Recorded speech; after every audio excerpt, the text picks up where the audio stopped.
วัสดีครับเพิ่งเดินงานมาครับผมหิวข้าวย่างแห้งเห็นเนื้อในตู้เย็นพอดีครับ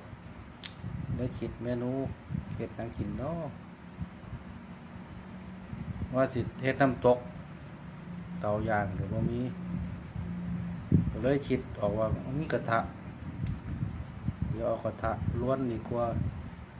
น้ำตกครับน้ำตกมื้อนี้น้ำตกเนื้อครับเด้อก็จะเบิ่งจะชมไปครับในขั้นตอนการทำครับแบบสูตรลับบ้านดอนครับผมวันนี้ก็จะไม่ขึ้นไปถึงขั้นตอนการล้วนเนื้อนะครับก็คือการล้วนเนื้อใส่น้ำมันนิดเดียวนิดหน่อย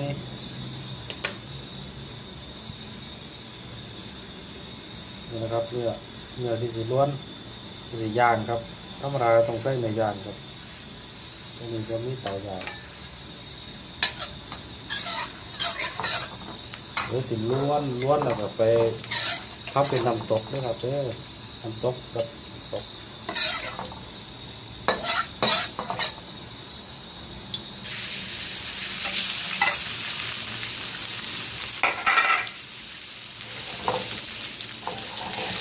นะครับครับ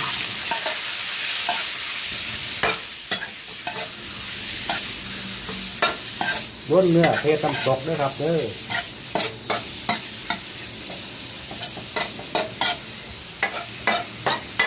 ธรรมดาแต่อยู่บนนอกเตาถ่านกับอย่างนี้เนี่ยติดมันนะครับอย่างนี้แล้วก็ไปซอยแล้วก็ไปใส่เครื่องปรุงเลยน้ำตกนะครับจะเป็นน้ำตกเลยครับแค่นี้มันมีเตาย่างแล้วเข้าต้องล้วนเดี๋ยวก่อนล้วนเพราะว่าหอมเพื่อว่าไม่สุก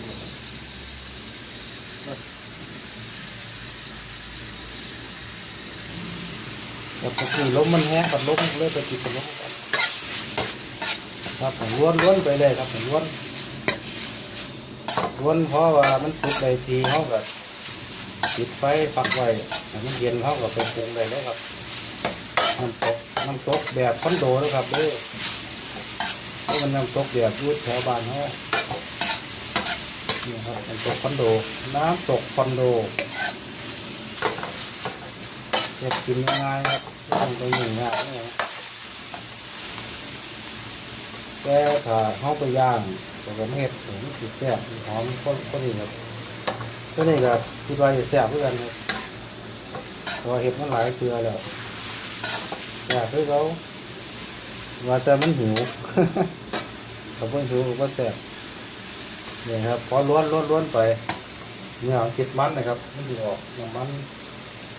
ไม่ดีแล้วครับ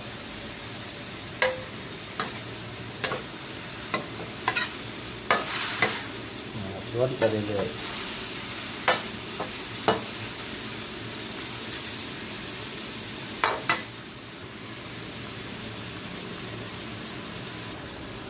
ครับ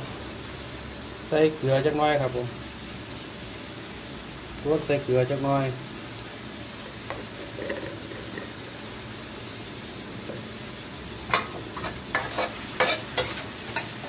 สังเกตไว้นะครับเด้อเชฟอาหารประเทศไทยประเทศนอกหรือว่าประเทศต่างๆครับเขาจะขาดเกลือว่าได้ใส่เกลือเข้าไปแล้วนี่จะแซ่บครับนี่ครับของทีแล้วครับแล้วเบิ่งขั้นตอนต่อไปนะครับเด้อล้วนแล้ววันนี้ก็จะไปปรุงครับผม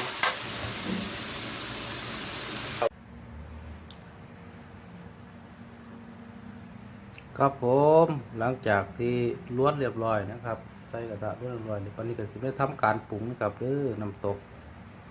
คอยเบิ่งกันไปครับผม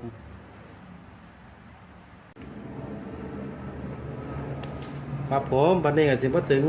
ขั้นตอนการปรุงนะครับเนาะนี่ครับใส่พริกก่อนน้ำตกนะครับ2 ช้อน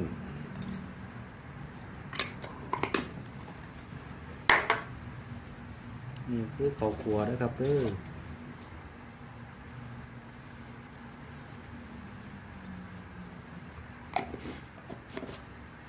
คั่วไปน้ำปลาสักเท่านี้นะครับไม่ต้องใช้หลายต้องซิมเบิ่งก่อนอันนี้คือผงนัวชูรสผงญี่ปุ่นนะครับ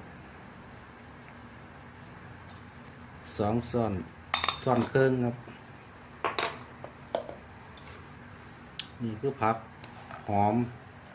มผักเสริมผักซีครับใส่เข้าไปง่ายๆครับกินง่ายๆ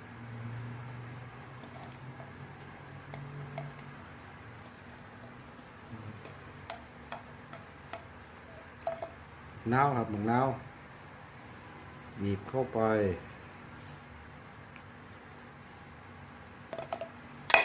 โต๊ะต้องใส่บักน้ำครับไม่ใส่บ่ได้นะครับหน้าตาอันนี้คือทำการปรุงนะครับเด้อทำการคนโคเล่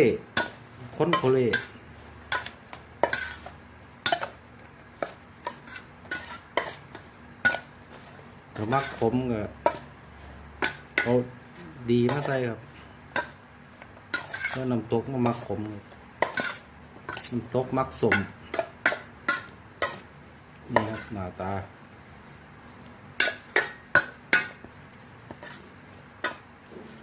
ง่ายๆครับแซ่บแค่แน่นอนสูตรน้ำตกคอนโดครับเอามึงหน้าตาได้ครับเด้อน้ำตกคอนโด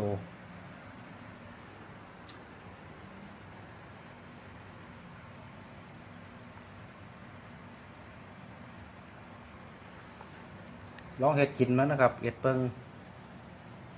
แซ่บแท้แน่นอนสูตรนี้ครับมาตั้งหิวแมนอีหลีเลยครับ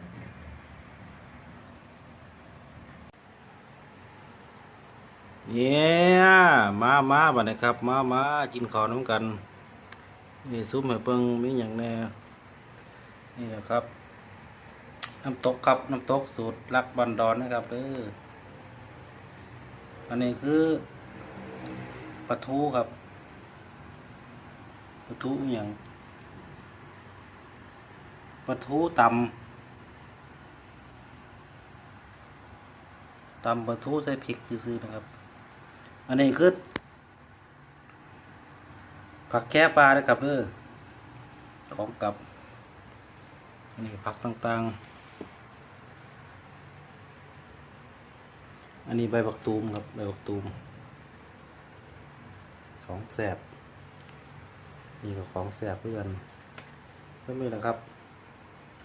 เนื้ออิ่มเลยแล้วครับเพิ่งเลิกงานมาหาแล้วกินบ่ได้เห็นเนื้ออยู่ก็เลยลองเห็ด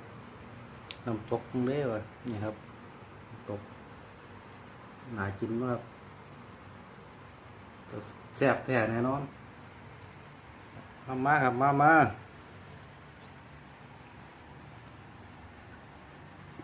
นี่ก็ตำปลาทูครับตำเด่นๆคือครับมากินข้าวน้ำกันครับรอบดึกทุกขู่ทุกคนนะครับเด้อมาครับมาบัดนี้มาการลงมือแล้วโอ้ปิดของแค่เลยครับ